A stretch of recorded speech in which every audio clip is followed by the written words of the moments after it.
Picture a world where lions breathe fire, where serpents guard hidden treasures, and where birds rise from their own ashes. Welcome to the wild and wondrous realm of medieval bestiaries. These ancient books were more than just catalogues of animals. They were windows into a universe where the natural and the supernatural collided, where every creature carried a secret meaning, a moral lesson, or a divine message. Today, we're diving deep into 25 of the most bizarre, awe-inspiring beings ever recorded in these pages, beings that delighted, terrified, and mystified readers for centuries. Imagine holding one of these manuscripts in your hands, the parchment rough under your fingers, the ink still vibrant after hundreds of years.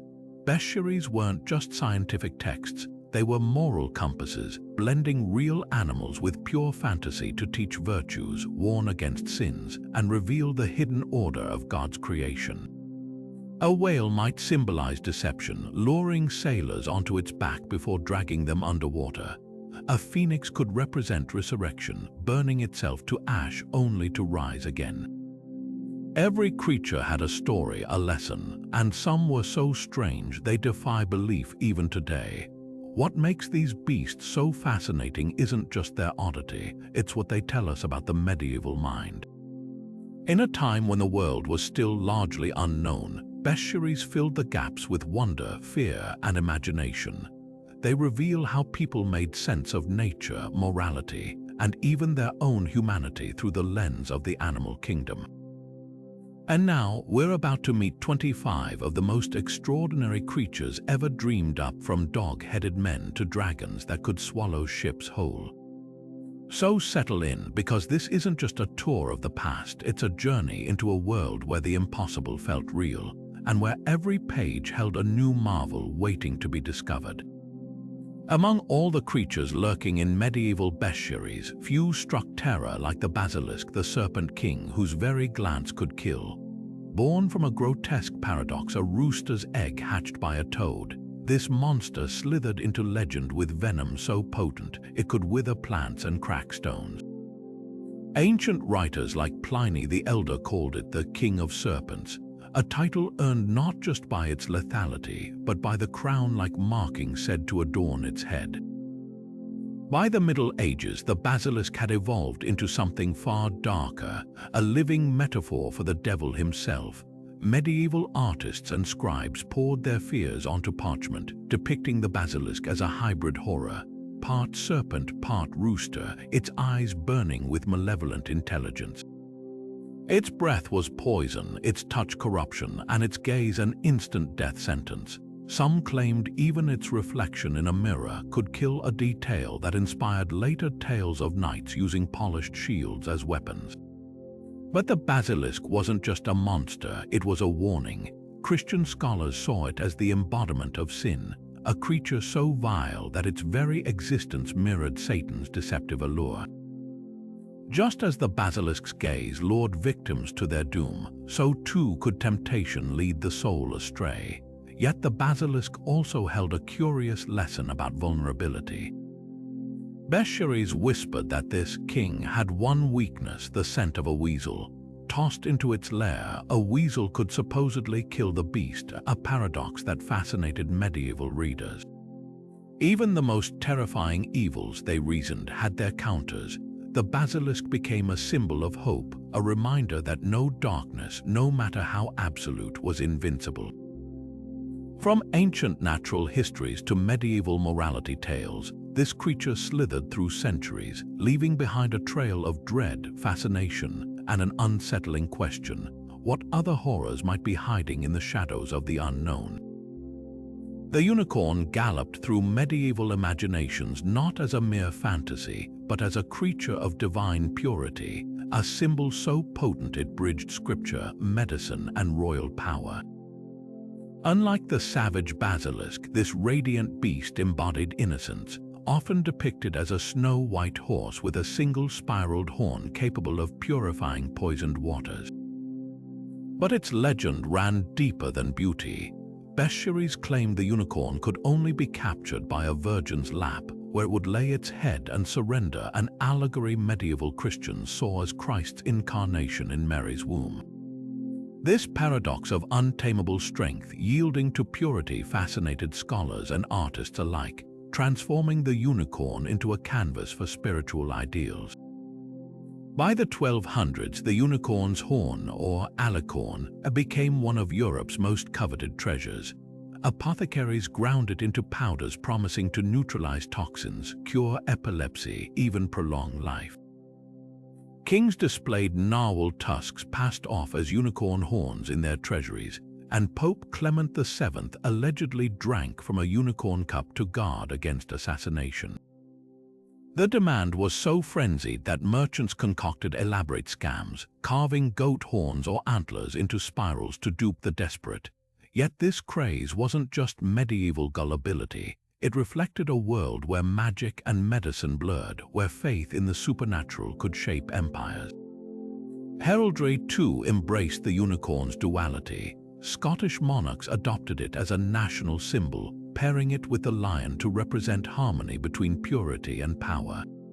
In tapestries like The Hunt of the Unicorn, woven for nobility, the creature's capture and resurrection mirrored Christ's passion, its blood-stained fur a stark contrast to its ethereal grace. What began as a pagan emblem had been baptized into Christian iconography, proving even the wildest myths could be tamed, not by force but by the stories we choose to tell.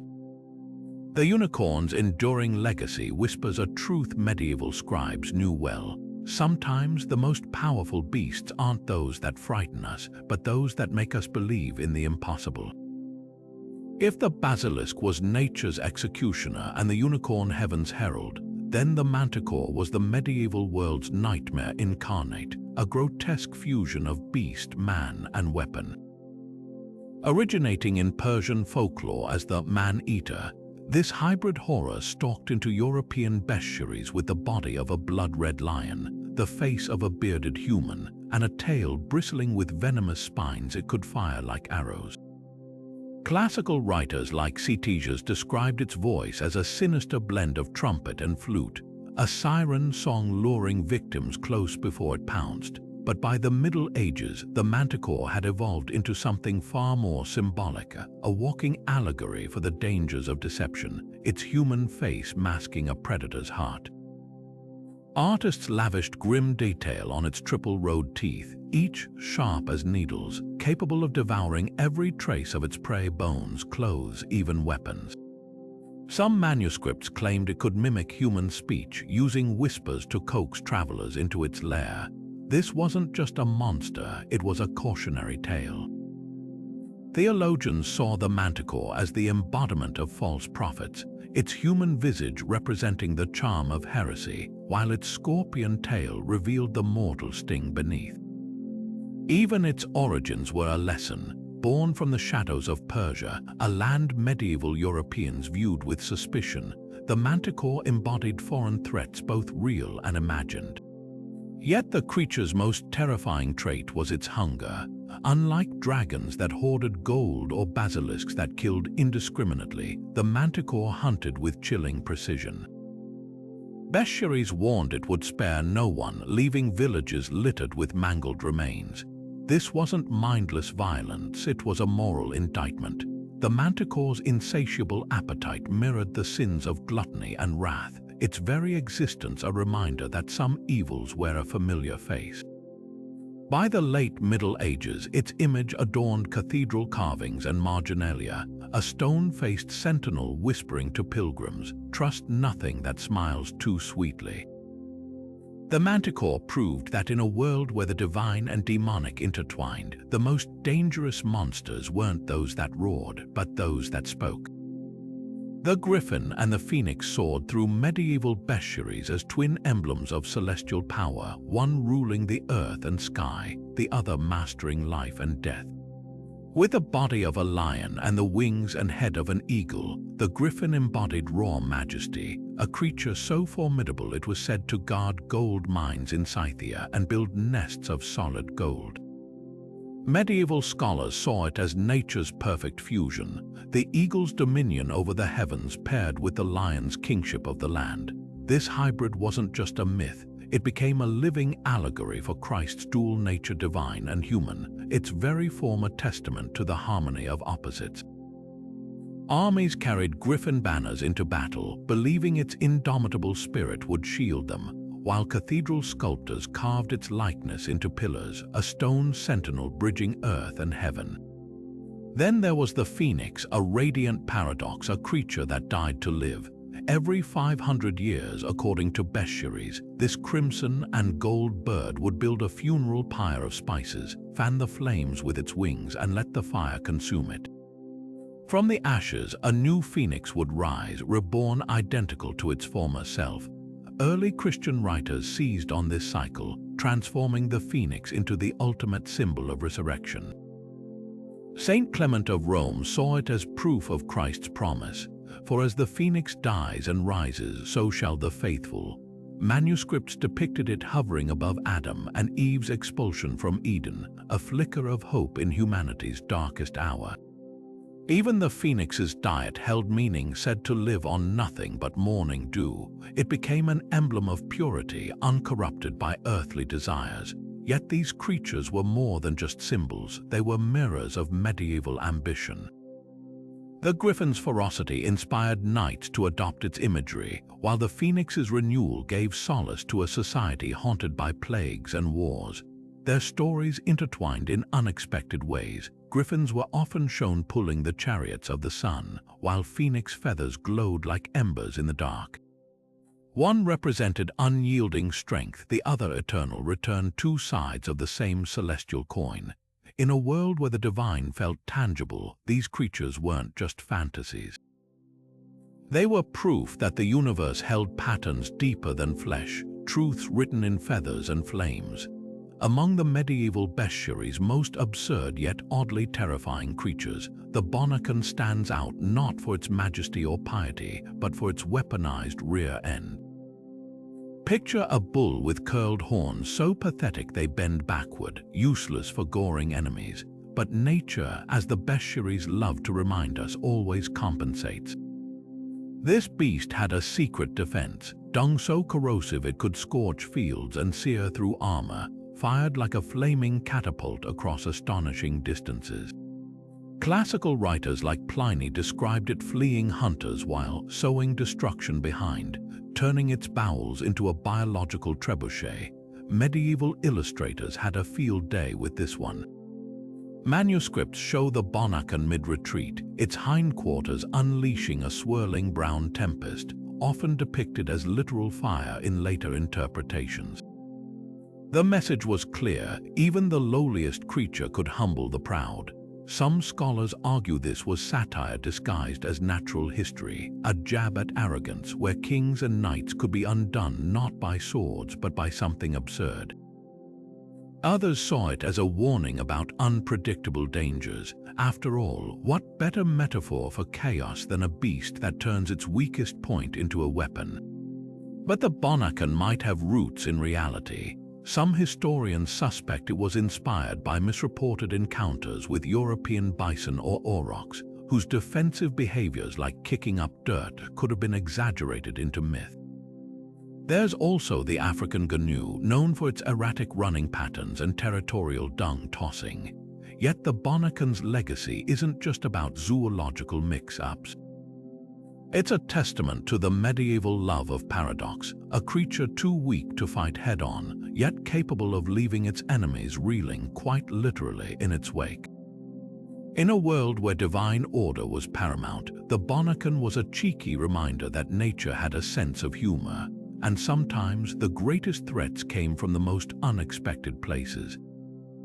The Yale was no ordinary goat. This heraldic superstar boasted horns that could swivel independently like twin swords, a feature so bizarre it captivated medieval artists and nobles alike. Originating in Ethiopian legends as the centaur, a beast with elephant-like ears and boar's tusks, the Yale underwent a dramatic transformation when it trotted into European bestiaries. Scribes stripped away its African roots, reimagining it as a nimble, antelope-like creature with a lion's tail and horns that could pivot a full 360 degrees to impale foes from any angle. These movable weapons weren't just for show, they symbolized adaptability, a creature ready to face threats from all sides, a quality that made it irresistible to knights and kings. By the 1500s, the Yale had become a heraldic darling, gracing the coats of arms of England's most powerful families, including the Beauforts and the Tudors.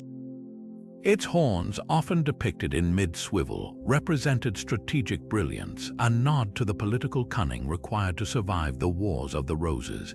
Medieval artists leaned into the absurdity, illustrating Yales with horns curled like corkscrews or splayed like scissors, each twist a testament to the era's love of embellishment. Even naturalists like Edward Topsell, who aimed to catalogue real animals, couldn't resist including the Yale in his 1600s Bestiary, describing its horns as governed by muscles as flexible as a falcon's wing. Yet the Yale's legacy wasn't just about pageantry. Its mythical origins, a blend of Ethiopian oral traditions and medieval Chinese whispers, revealed how cross-cultural trade warped creatures into new forms. Travelers' tales of African antelopes with unusual horns might have sparked the legend, but Europe's imagination did the rest. In a way, the Yale became a mirror of the medieval world itself, a patchwork of half-understood truths reshaped by artistic license and political symbolism. From the banks of the Nile to the stained glass windows of Cambridge, this whimsical beast proved that sometimes the most enduring legends aren't those rooted in fact but those flexible enough to bend with the times. The crocodile slithered into medieval bestiaries not as a mere reptile but as a master of deception, a creature whose tears masked murderous intent. Travelers returning from the Nile spun tales of these scaled giants weeping as they devoured their prey, giving rise to the enduring myth of crocodile tears. Bestiary authors latched onto this image, transforming the animal into a living allegory for hypocrisy. Its weeping, they claimed, was a trick to lure compassionate victims close before striking. This wasn't just zoological curiosity, it was moral theater where even nature's design served as a divine warning against false piety. But the crocodile's strangeness didn't end there. Medieval manuscripts described it as an amphibious paradox, part fish, part serpent, with a hide so tough only a blow to its soft underbelly could kill it.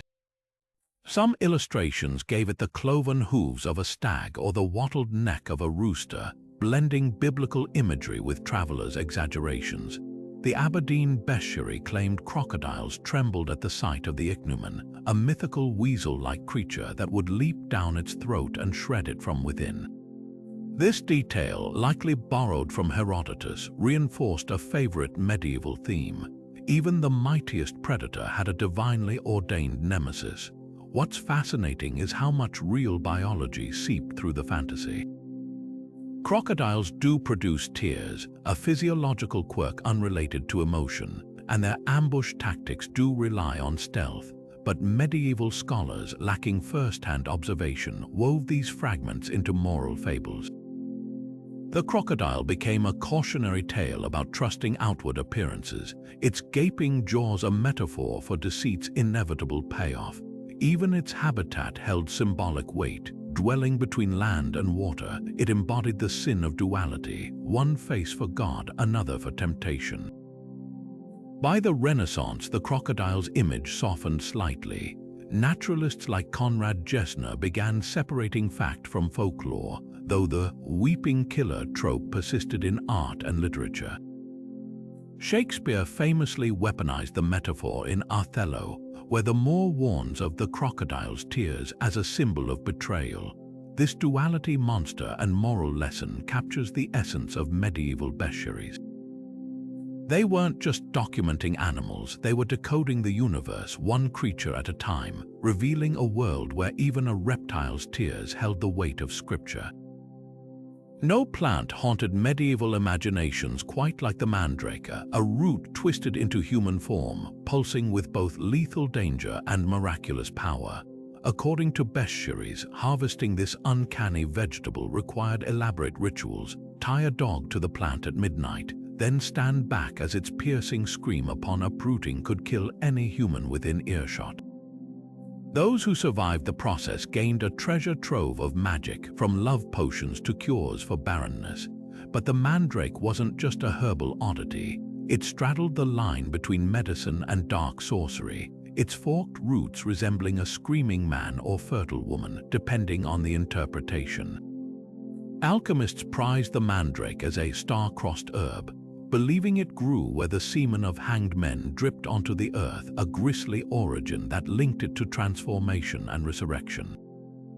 Witches allegedly fed it to victims to induce love or madness, while physicians like the 1200s Albertus Magnus prescribed it for insomnia and pain, cautioning that overdoses could summon visions of demons. The Aberdeen Bestiary warned that merely possessing a mandrake invited misfortune unless consecrated with silver coins and prayers, turning it from cursed object to holy talisman. Even its cultivation was steeped in secrecy. Some whispered it thrived only under gallows watered by the tears of the condemned. Yet the mandrake's most enduring role was as a mirror of the human soul.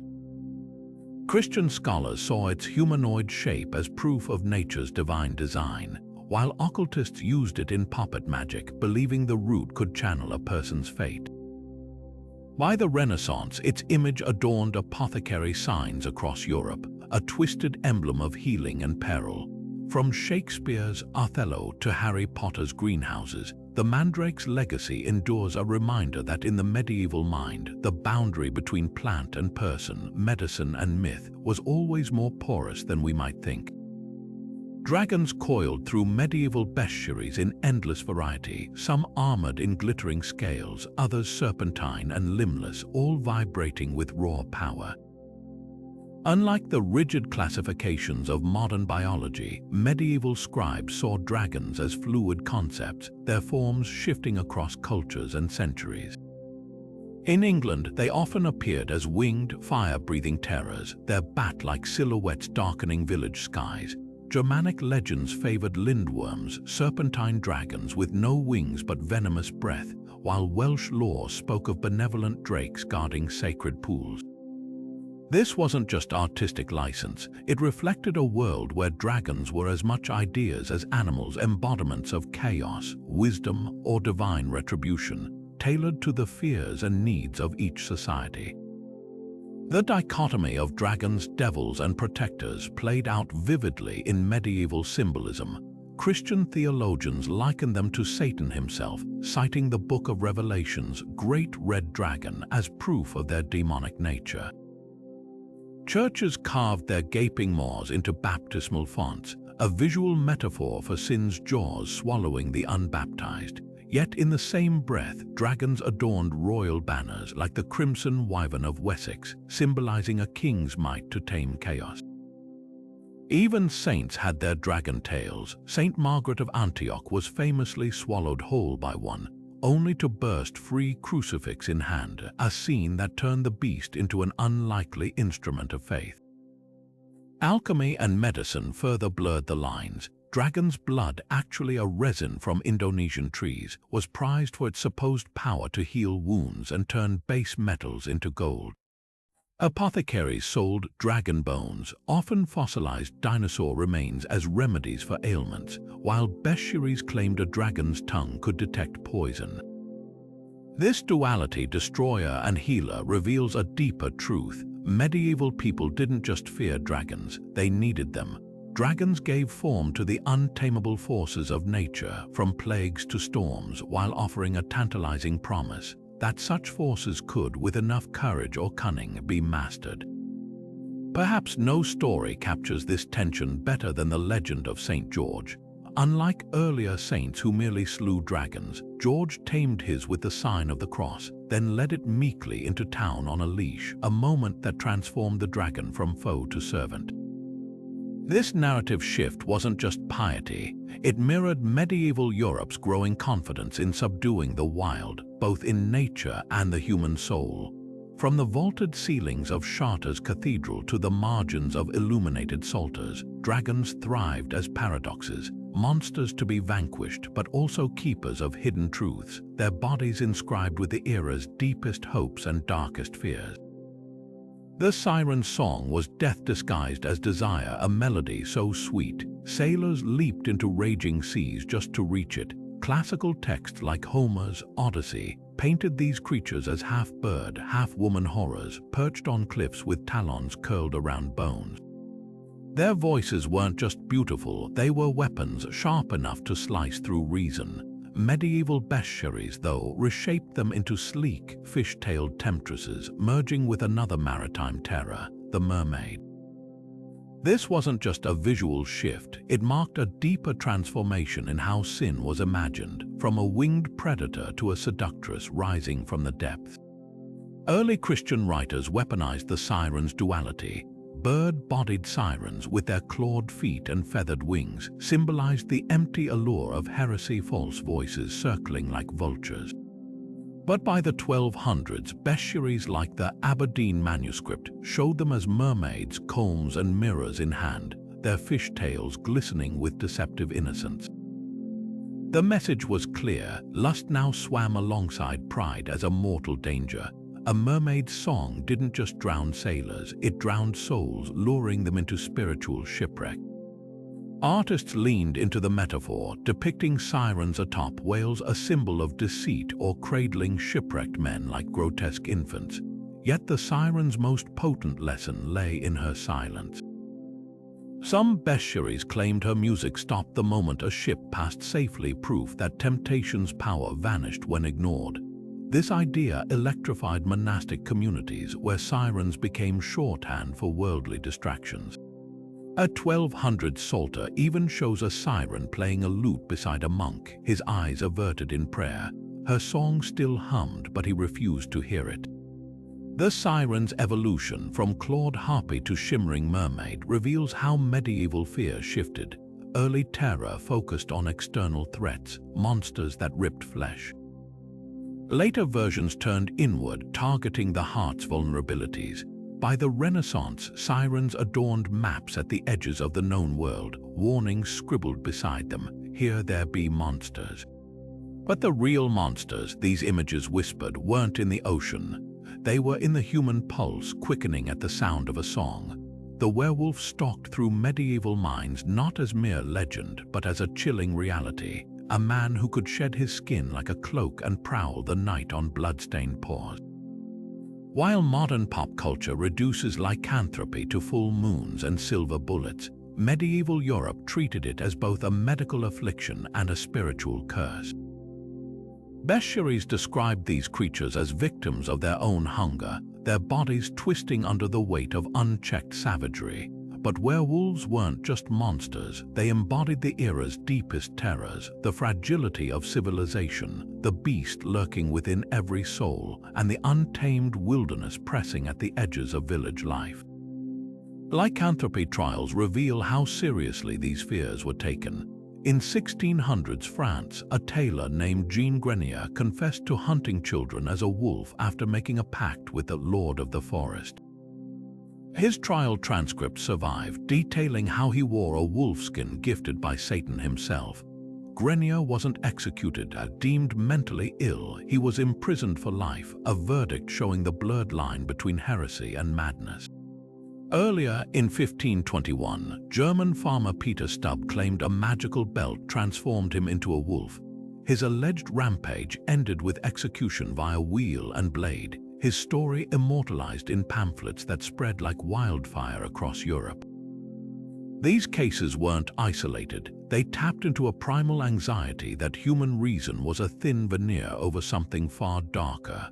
Folklore added layers to the myth. Norse sagas spoke of berserkers, warriors who channeled wolf spirits in battle. Slavic traditions warned of volkodlaks, humans cursed for sins like incest or cannibalism. Even the church wrestled with the idea. Some theologians argued werewolves were demons in disguise, while others, like Saint Augustine, speculated they might be divine omens. Art reflected this ambiguity. A marginal illustration in the 1400s Smithfield decretals shows a monk mid-transformation, his robes tearing as claws burst from his fingertips, a stark warning against losing oneself to base desires. What makes the medieval werewolf uniquely terrifying is its humanity. Unlike dragons or basilisks, these creatures were your neighbors, your family, perhaps even your reflection in a moonlit puddle.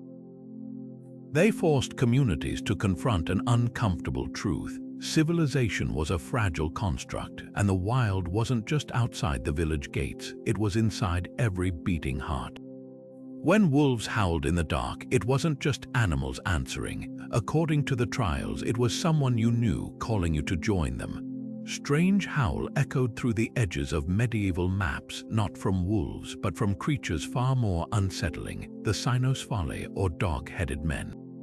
These humanoids with the snarling muzzles of canines weren't just figments of imagination. They were documented by travelers, scribbled into the margins of manuscripts as proof that the world's boundaries teemed with monstrosities. Saint Augustine himself wrestled with their existence, pondering whether these beast-faced beings possessed souls. Were they men, animals, or something in between? The answer depended on who you asked and what you feared. Bestiaries placed the cynosphali in India or Ethiopia, lands already exoticized as realms of marvels and mutations. Some accounts claimed they barked instead of spoke, clothed themselves in animal hides, and worshipped celestial bodies. Others insisted they lived in rudimentary societies, crafting tools and dwelling in caves, a chilling echo of humanity with the face of a predator. This ambiguity made them perfect symbols for medieval Europe's anxieties. They weren't just monsters, they were mirrors held up to the concept of otherness. If a creature could walk like a man but wear the face of a beast, what did that say about the line between civilization and savagery? Missionary tales weaponized their image. The legend of Saint Christopher, often depicted as a giant cynosphalus before his conversion, played into this narrative. Here was a dog-headed brute who, upon accepting Christianity, gained not just a human soul but a human face. The message was stark. Even the most bestial of beings could be redeemed through faith, but those outside Christendom remained trapped in animalistic form. Maps reinforced this idea, sketching cynosphali along the borders of known lands, literal embodiments of the unknown, yet some scholars saw them differently. The 14th century Travels of Sir John Mandeville, a wildly popular and largely fictional travelogue, described cynosphali as honorable warriors who communicated through gestures and mourned their dead. This version wasn't a cautionary tale, it was a challenge. If dog-headed men could display virtue, then perhaps humanity wasn't defined by appearance but by action. The cynosphalus became a test. Did medieval Europe's gaze see monsters or merely men wearing different skins? What lingers isn't just the grotesque imagery, but what these creatures reveal about medieval cartography. Without satellites or precise surveys, maps were less about accuracy than ideology. Placing dog-headed men at the edges wasn't ignorance, it was a declaration. Every inked snarl, every howl etched onto parchment whispered the same uneasy truth. Beyond the familiar lay a world that might not recognize our idea of human at all. The barnacle goose flew headfirst into one of medieval Europe's most deliciously absurd contradictions. A bird born not from an egg, but from a crustacean clinging to driftwood. Bestiaries and naturalists alike swore these geese sprouted like fruit from barnacle shells, their featherless heads poking out until they dropped, fully formed, into the sea. This wasn't just whimsy, it had theological teeth. Since geese supposedly hatched from fish, clergy argued they counted as seafood, making them fair game for Lenten feasts when meat was forbidden. The barnacle goose became a divine loophole, a miracle of semantics that kept dinner tables stocked during the leanest days of the Christian calendar. The myth's origins trace back to tangled observations of goose barnacles, those filter-feeding crustaceans whose rubbery stalks and shell plates eerily resemble embryonic birds. Shipwrecked sailors and coastal foragers, spotting clusters of these organisms on driftwood, spun tales of them maturing into geese. By the 1200s, the legend had reached such fervor that Gerald of Wales documented it in his chronicles, describing Irish priests dining on bird-bearing barnacles without a hint of guilt. The Vatican even weighed in, with Pope Innocent III declaring the geese permissible for fasts so long as they were not born of flesh. Artists ran wild with the concept. Manuscripts depicted trees sagging with barnacle pods, each split open to reveal tiny beaks and webbed feet. Some illustrations showed fishermen plucking the half-formed geese like apples, while others rendered them mid-transformation, caught between shell and wing. The imagery tapped into a deeper medieval fascination with spontaneous generation, the idea that life could spring from inanimate matter, like snakes from horsehair or mice from wet hay. The barnacle goose wasn't just a curiosity, it was proof of nature's boundless creativity, a living rebuke to rigid classifications. Yet beneath the absurdity lay a shrewd ecological truth. Barnacle geese do migrate to coastal regions, often nesting on cliffs where their eggs go unseen by ground observers. To medieval eyes, their sudden seasonal appearances paired with the absence of visible nests must have felt like magic. The barnacle tree myth persisted well into the 1700s, outlasting even the rise of empirical science. It's a testament to humanity's hunger for wonder and to the lengths we'll go to justify a good meal. In the end, the barnacle goose wasn't just a bird or a shellfish. It was a story, one that let faith, folklore, and appetite sit at the same table, no Lenten restrictions required. The aspedoculone was the ultimate maritime trap, a leviathan so vast, its barnacle-encrusted back was mistaken for solid land. Sailors spotting this island would drop anchor, light campfires, and only realize their fatal error when the beast dove, dragging ships and men into the crushing depths. Bestiaries described it as part whale, part turtle, with skin like craggy stone and a stench so foul it lured fish straight into its gaping maw.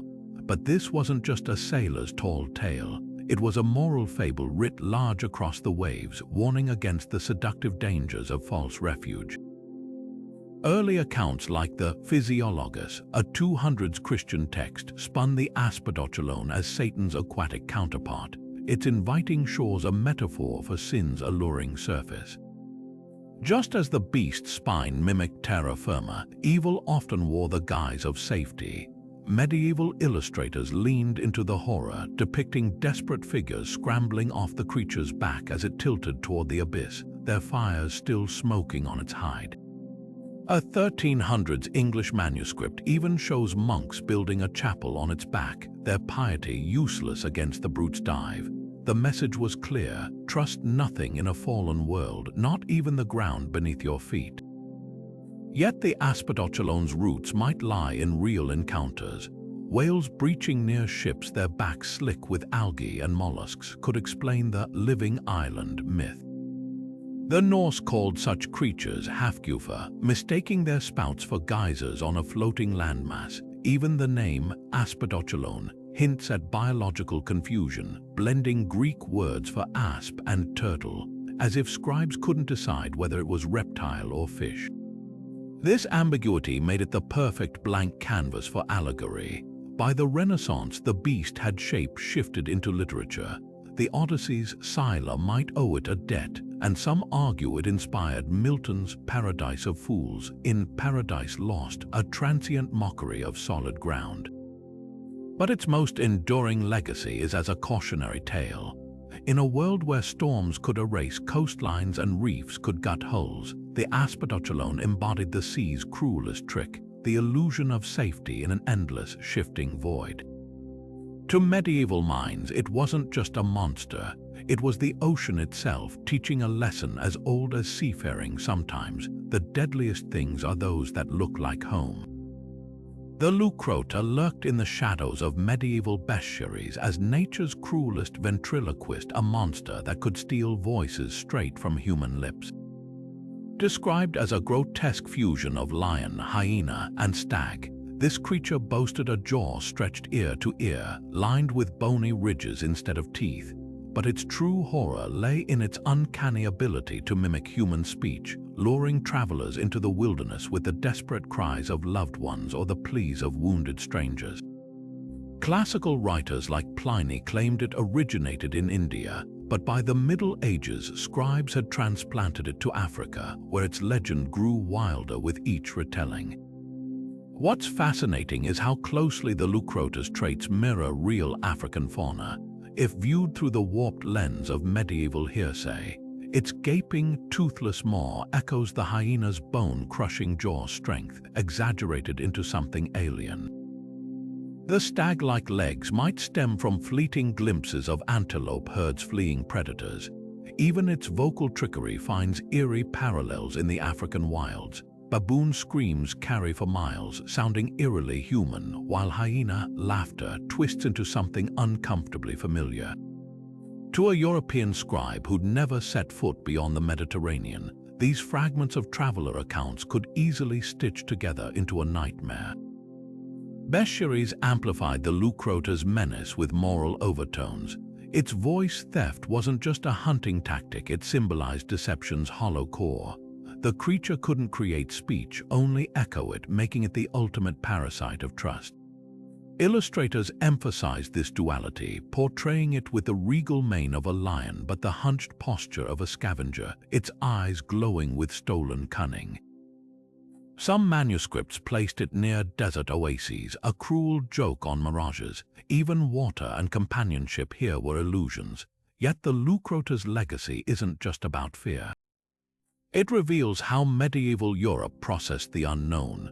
When faced with animals beyond their comprehension, they didn't just document, they mythologized, transforming the hyena's eerie cries into a cautionary tale about believing everything you hear. In a world without recordings or zoos, the line between beast and monster was as thin as a traveler's trembling account, scrawled by candlelight onto parchment. The Lucrota wasn't just a predator, it was a warning that sometimes the most dangerous thing in the dark isn't what growls, but what whispers your name in a voice you know. The Myrmecolian was nature's cruelest paradox, a creature born to starve. According to Medieval Bestiaries, this tragic hybrid was the offspring of a lion and an ant, inheriting the worst traits of both. Its lion half could only digest meat, while its ant half could only process grains.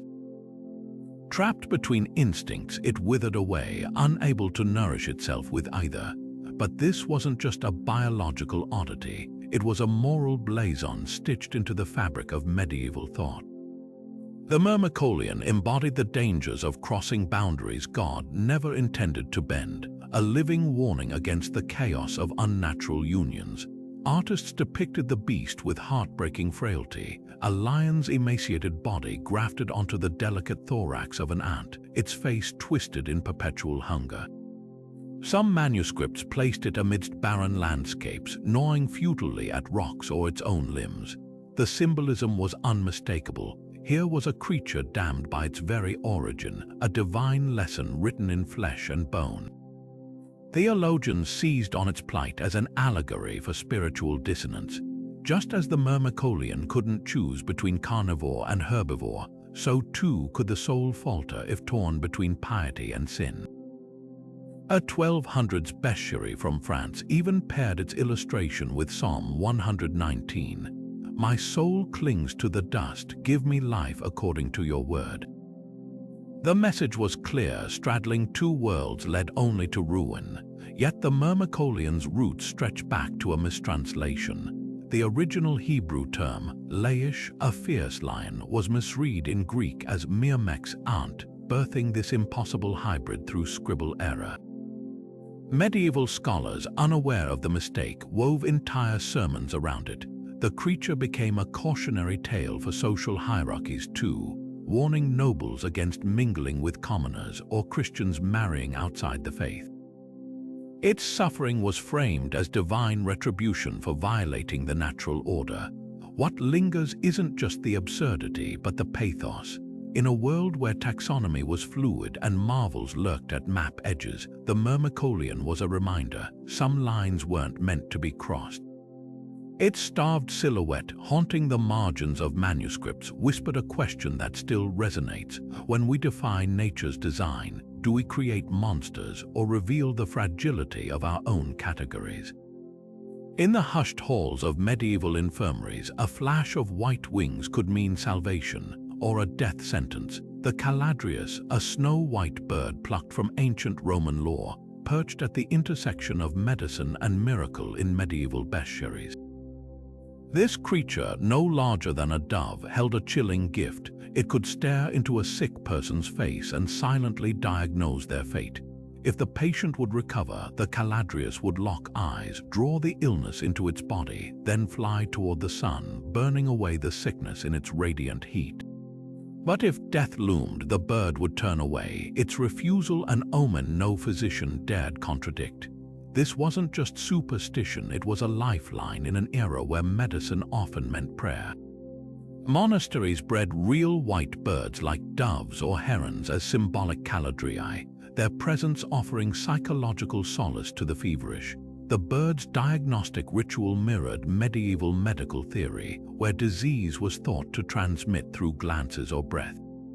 A 1300s English manuscript shows a caladrius hovering over a bedridden knight, its gaze pulling swirling black vapors from his mouth, a visual metaphor for the evil humors believed to cause illness.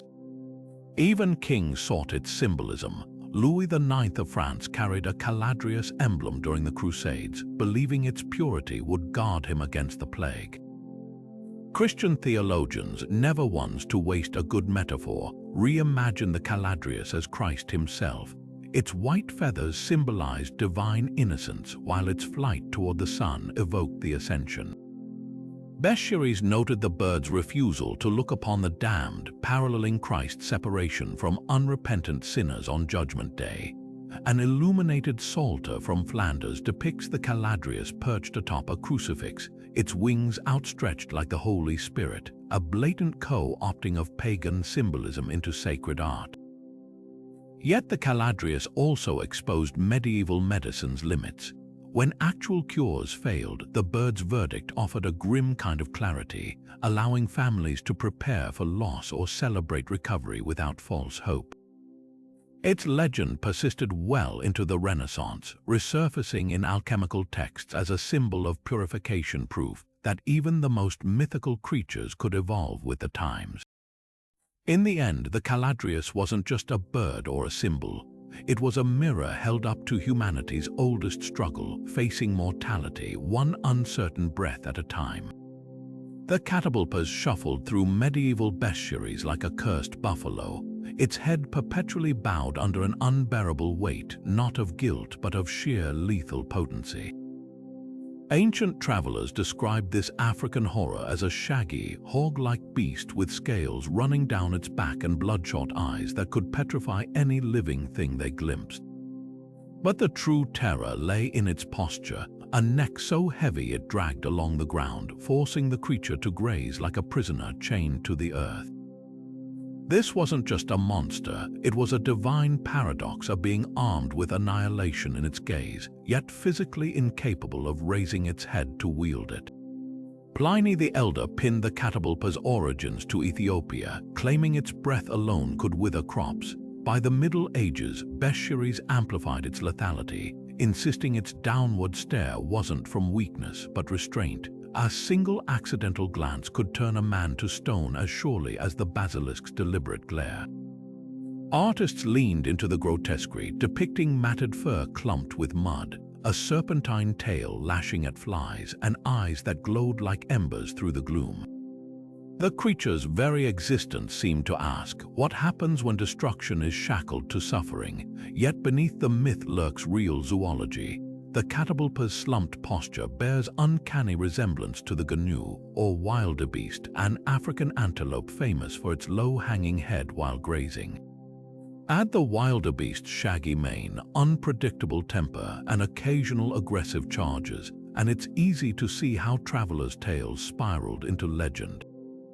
Even the petrification myth finds loose footing in reality.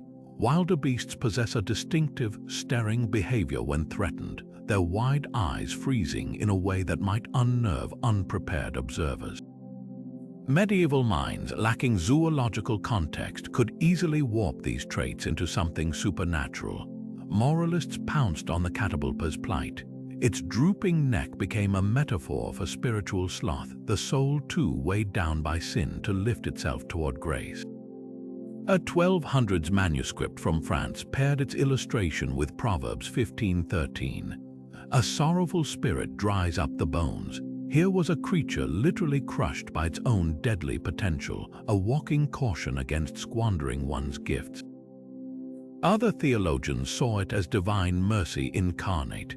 Its forced posture prevented indiscriminate slaughter, mirroring how God sometimes hobbles the wicked to protect the innocent. The catoblepas' legacy lingers in surprising corners. Some scholars argue it inspired the death chickens of Harry Potter creatures whose gaze kills unless met indirectly. Its DNA even surfaces in modern fantasy, from drooping-headed zombies to cursed giants. But its most enduring lesson is one of tragic irony. Power isn't always freedom. Sometimes it's the weight that pins you to the earth, forcing you to destroy everything you dare to look at, except the ground beneath your feet. The monoceros lurked in the shadows of medieval lore, a one-horned enigma often mistaken for its more famous cousin, the unicorn. But where the unicorn radiated purity, this beast was raw, untamed power. Ancient Greek texts described it as a stag with a single black horn spiraling from its brow, while Roman naturalists like Pliny the Elder insisted it had an elephant's bulk, a boar's tail, and a horn so sharp it could pierce stone. By the Middle Ages, Bestiaries had amplified its ferocity, claiming it roared like thunder and dueled elephants to the death, locking horns in battles that shook the earth.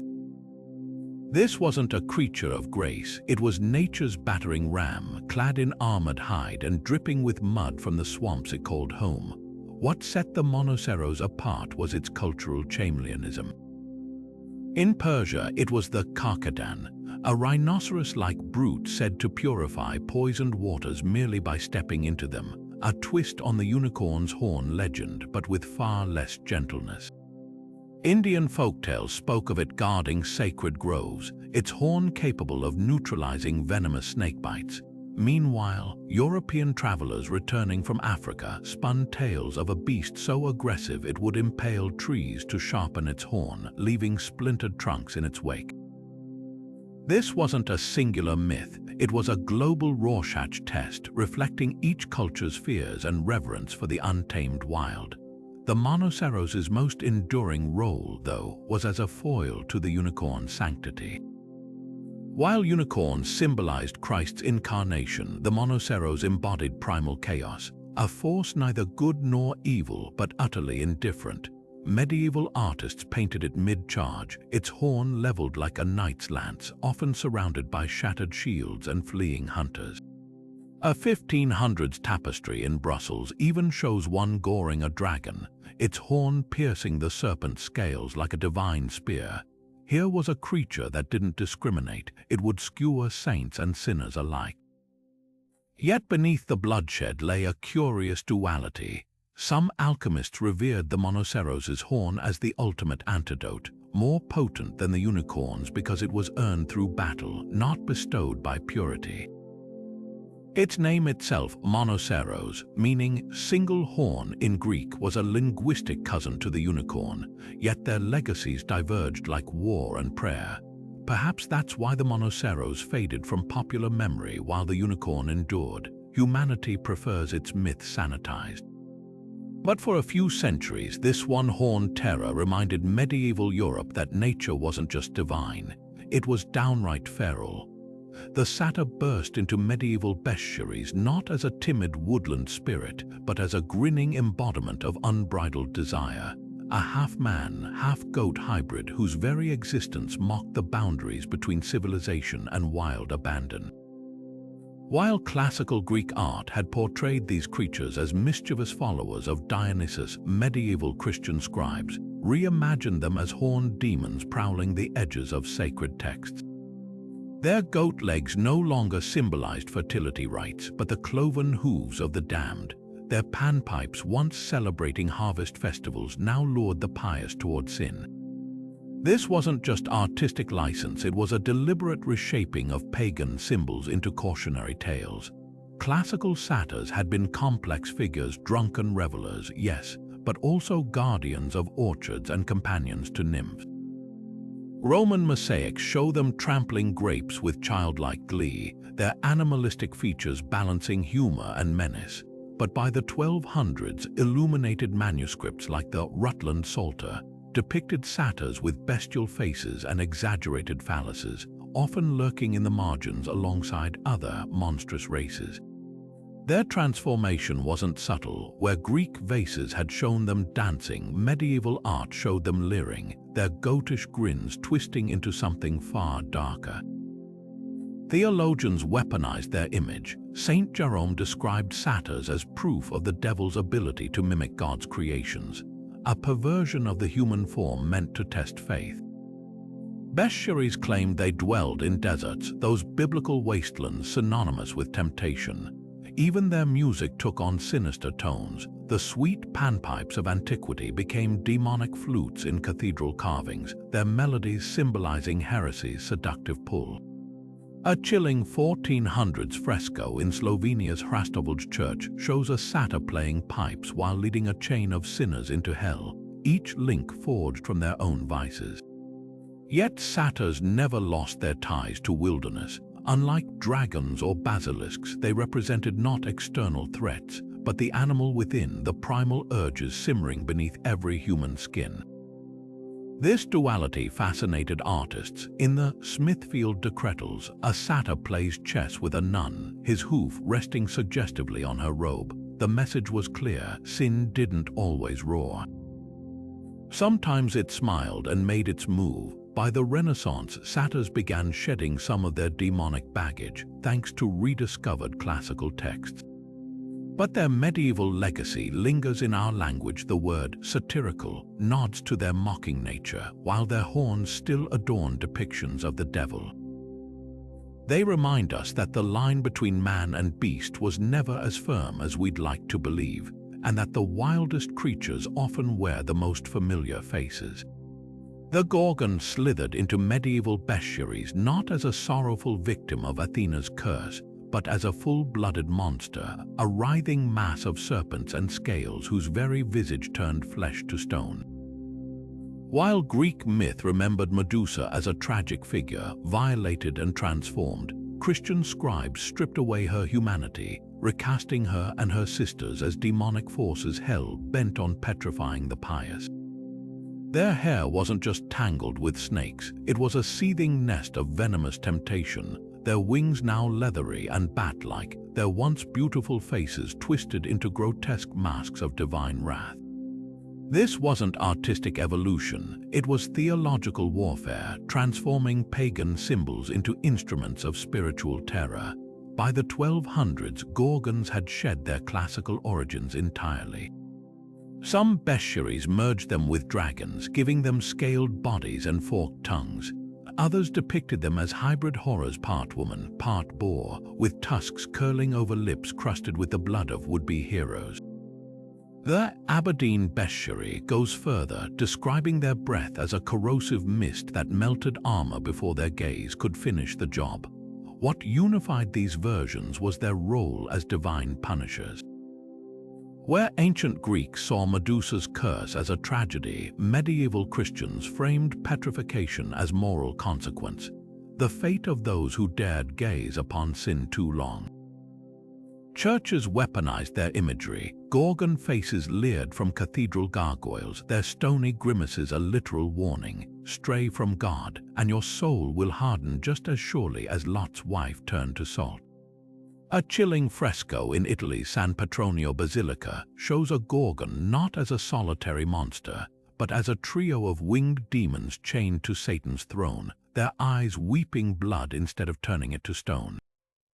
The message was clear: temptation wasn't passive, it hunted. Yet the Gorgon's medieval reinvention held a paradox. Even as she symbolized sin, Her petrifying gaze became a metaphor for divine judgment, a celestial stop sign frozen in time. Some alchemists revered Gorgon blood as both poison and cure, claiming one drop could kill, while another harvested from the right side of her body might resurrect the dead. This duality, destroyer and reluctant savior, mirrored the Virgin Mary's role as the new Eve, suggesting even the most monstrous figures could be redeemed through Christian allegory. Perhaps the most haunting twist lies in the Gorgon's silent victims. Medieval artists loved depicting statues mid-scream, their faces forever locked in the moment of realization. These weren't just warnings, they were mirrors. In a world where every soul risked spiritual calcification, the Gorgon's gaze asked a question that still unnerves. What happens when we see the truth too late, when our choices harden into fate? Her stone garden wasn't just a trophy room, it was a gallery of human frailty, each figure a cautionary tale in rock. The Parandrus moved through medieval forests like liquid shadow, a creature that could melt into its surroundings with uncanny precision. Described as a stag the size of a bull, with branching antlers and fur that shifted color like the seasons, this elusive beast embodied nature's most unsettling magic, the ability to vanish in plain sight. Bestiaries claimed its hide mimicked whatever it touched: green against moss, gray against stone, white against snow, not through slow adaptation but in the blink of an eye. Some scribes insisted it could even alter its shape, flattening its body against rocks or twisting its limbs to resemble gnarled branches. This wasn't just camouflage, it was alchemy of flesh, a defiance of the very rules God had written into creation. Real-world echoes lurk beneath the legend. The Parandrus's description, hooved, antlered, towering, suggests medieval Europeans were grappling with distorted accounts of reindeer or elk, animals whose seasonal coat changes might have seemed supernatural to travelers who'd never seen them molt. Sami and Norse traders likely brought tales of Arctic reindeer herds blending into tundra, their winter white giving way to summer brown. Through the game of telephone that was medieval scholarship, these adaptive traits ballooned into something far more fantastical. A 1200s manuscript from Normandy even depicts the Parandrus mid-transformation, one half its body dappled like forest shade, the other fading into parchment, as if the creature were half real, half illusion. Theological debates swirled around its trickery. Some clerics saw the Parandrus as a divine lesson on humility. Just as the beast concealed itself, so too might God's plans be hidden from mortal eyes. Others branded it a demonic deceiver, its mimicry proof of Satan's talent for disguising evil as virtue. The creature's elusiveness fascinated natural philosophers, who speculated it might be a missing link between animals and chameleonic spirits. Albertus Magnus, ever the investigator, proposed a compromise. Perhaps the Parandrus didn't change color at all, but instead emitted a mist that distorted observers' sight, a medieval smoke bomb woven from half-understood optics. What lingers isn't just the creature's strangeness, but what it reveals about medieval awe toward nature's adaptability. In a world where survival often depended on noticing threats, the idea of a beast that controlled perception was both thrilling and terrifying. The Parandrus became a metaphor for the natural world's refusal to be pinned down, a reminder that truth often wore camouflage, and that sometimes the most extraordinary things weren't those that roared, but those that knew how to disappear. The Satoles moved through medieval meadows like living stained glass, a serpent so dazzling, its scales could mesmerize prey into stillness.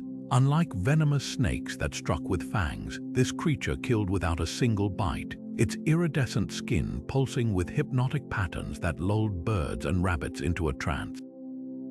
Bestiaries described its approach as eerily silent, each undulating movement sending ripples of color across its back in ever-shifting mosaics. Even the most vigilant creatures stood frozen, transfixed by the shimmering spectacle until the Satoles coiled around them in a slow, inevitable embrace. This wasn't just a predator, it was a walking parable. Christian scholars seized on the Satoles as the ultimate emblem of vanity's dangers, a creature whose beauty masked lethal intent. Its scales, often illustrated in manuscripts with gold leaf and lapis lazuli, mirrored the gilded traps of worldly temptation, wealth, power, even flattery. A 1200s English bestiary paired its entry with Proverbs 31:30. Charm is deceitful and beauty is vain. The message was clear: allure could be a weapon, and the most seductive surfaces often hid the deadliest snares. Artists amplified the serpent's uncanny qualities. Some depicted it coiled around trees, its scales mimicking dappled sunlight to ambush unsuspecting songbirds. Others showed it rearing before a knight's shield, its reflection fracturing into kaleidoscopic shards meant to symbolize the fragmentation of truth. The Symbolism's power wasn't merely optical, it was psychological. Just as medieval morality plays warned against the sins of the eyes, this serpent weaponized visual seduction, proving that admiration could be as fatal as fear. Yet beneath the moralizing lay a kernel of biological observation. The Symbolism's descriptions bear striking resemblance to real-life iridescent snakes like the rainbow boa or sunbeam snake, whose scales refract light in prismatic bursts. Travelers' accounts of these creatures, filtered through the medieval imagination, might have birthed the legend. The serpent's hypnotic gaze even parallels the defensive, freezing behavior of some reptiles when threatened, a detail twisted into something far more sinister. The Symbolism slithered beyond bestiaries into broader culture. Alchemists claimed its shed skin could amplify the power of elixirs, while troubadours wove it into courtly love ballads as a metaphor for lovers whose charms concealed betrayal.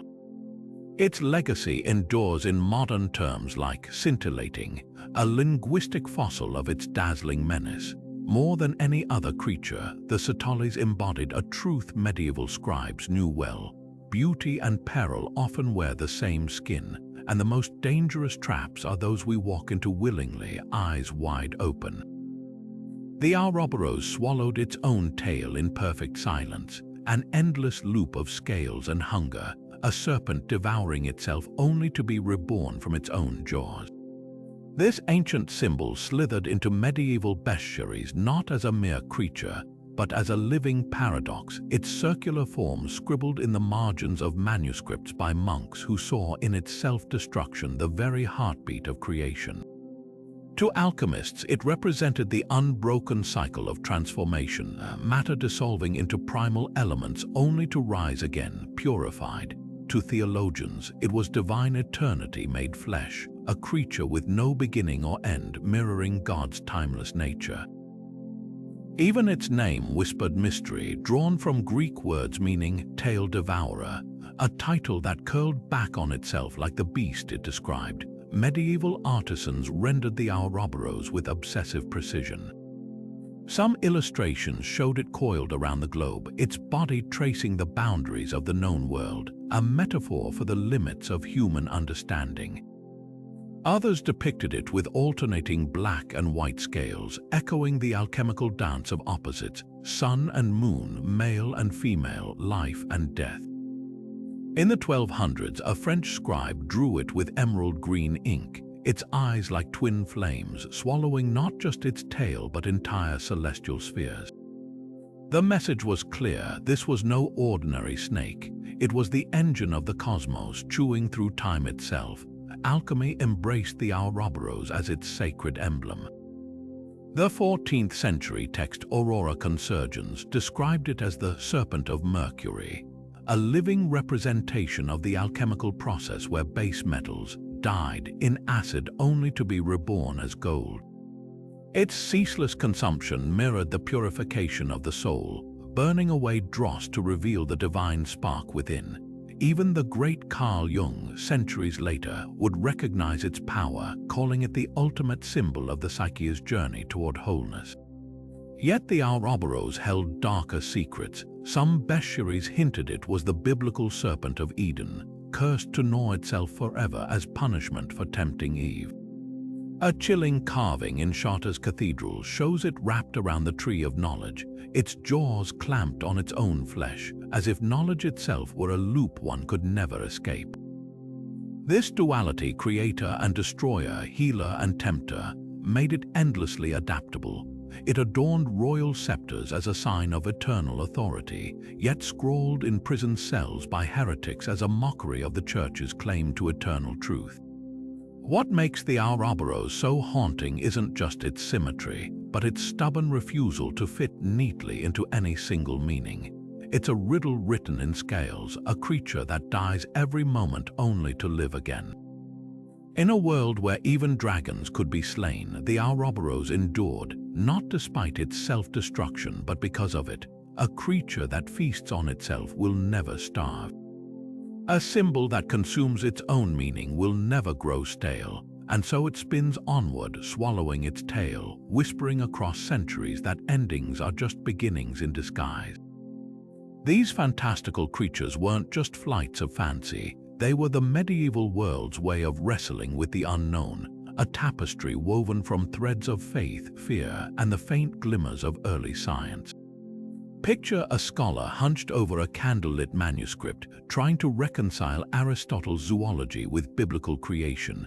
Travelers told tales with the bones dug up in their own fields.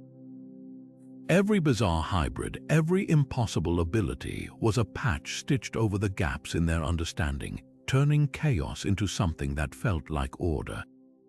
The griffin's dominion over earth and sky mirrored the hierarchy of kings and clergy. The phoenix's fiery rebirth echoed the promise of salvation. Even something as grotesque as the manticore served a purpose. Its human face and predator's heart were living proof that evil could wear a smile. Art became the laboratory where these ideas fused. Cathedrals carved gargoyles in the likeness of bestiary beasts, turning stone into sermons. The dog-headed cynosphalae crouching on medieval maps weren't just decorative. They marked the edge where Christendom ended and the other began.